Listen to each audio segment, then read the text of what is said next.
Guys, I just left a great men's group this morning with my bros. We were talking about getting connected in the church. It reminded me of a few things I wanted to share with you all I think are key to becoming deep in fellowship in your local church, okay? First off, you're going to have to initiate.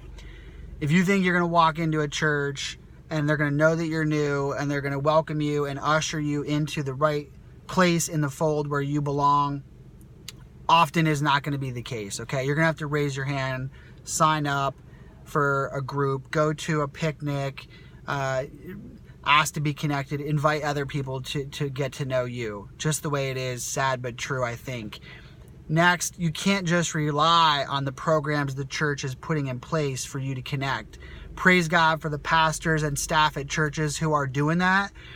But the reality is, to go deep, you're going to have to go outside of and above and beyond the small groups and activities that are prepared for you. You're going to have coffee with people outside of that. You're going to have to invite folks to your family functions and birthday parties and things like that to actually live life together.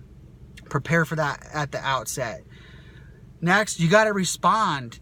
It still kills me that so many relationships end up getting eroded by a lack of response. So people are starting to get to know you, they're texting you, calling you, whatever, inviting you places, and to not respond is detrimental to the relationship, okay? So at the minimum, hey, thank you, I appreciate you were thinking about me, thank you for the invitation. When you don't, you're basically making it so people don't know if you really want that relationship or if they've done something wrong or whatever. At the minimum, just say, hey, I'm busy right now. It's going to take me a day or two or whatever. Thank you for thinking of me.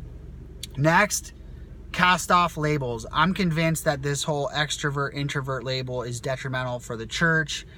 I think that you can't be an extrovert as a Christian and think that excludes you from having to reach out and connect with people. I think that, the early church, everyone not forsaking opportunities to get together and having everything in common kind of rubs against some of the ideas we have that we can stay in our own circle and do church that way. So we got to get rid of some of these labels, which kind of goes with my next point, which is it's going to be awkward. I'm an extrovert and I'm awkward. It's awkward for me. My wife says to me once a month that I'm awkward at church because I just go up to people and start talking to them and asking things. And that's part of the journey, the Christian journey, and building relationships and getting to know people and families is going to feel awkward and messy at times. Like, that's part of the package. You need to embrace the awkward. And finally, you got to be real. If you're at church and people are just saying to you, hey, how's it going? And you're saying back to them, oh, everything's great, yeah, kids are good, job's good, health's good, everything's good. You're never going to go deeper, okay? Maybe things are great. Praise God. Share some more detail. Explain why. Ask them about them, right? Like, the reality is, if we don't start getting real with each other, then the relationships stay at this surface level, don't progress. People don't feel like they have things they can relate to. And so my encouragement is that while community in the church, especially if you move around like I have with my family, can be very difficult, especially in this day and age when we're wealthy, we travel, we've got so many things that we can spend our time doing.